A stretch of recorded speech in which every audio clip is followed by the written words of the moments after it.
In today's video, I'm going to teach you how to create a checklist in Monday.com. Start by going to monday.com and logging into your account. Once you're in, open the board where you want to create your checklist. This is important because checklists in Monday.com are added inside specific items on a board, so you'll want to be in the exact place where the task or project is being tracked. Next, find the item you want to work with and click on it. When you open an item, a detailed view will appear, giving you access to more information and tools connected to that task. From there, click into the Update section of the item. This is where you can leave notes, share progress, and also create a checklist to break the work into smaller action points. Inside the Update section, click on Checklist. Then click Add Checklist.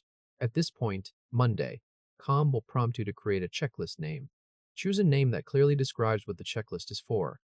For example, you might name it something related to setup, review, or completion steps, depending on the task you're organizing. Keeping the name simple and specific makes it easier to understand later, especially if the item includes multiple updates or collaborators. After naming the checklist, start adding your checklist items by typing each subtask. Think of these as the smaller actions that need to be completed in order to finish the main item. After typing each one, press Enter to create the next entry. This makes it easy to build out a full list quickly, one line at a time, without needing to open any extra menus. Once all the items are added, your checklist is ready to use. As work gets done, you can mark items as complete by checking them off. This gives you a simple visual way to track progress and makes it much easier to see what's finished and what still needs attention. If this helped, hit like and subscribe for more quick tutorials. That's it, you've successfully created a checklist in Monday.com.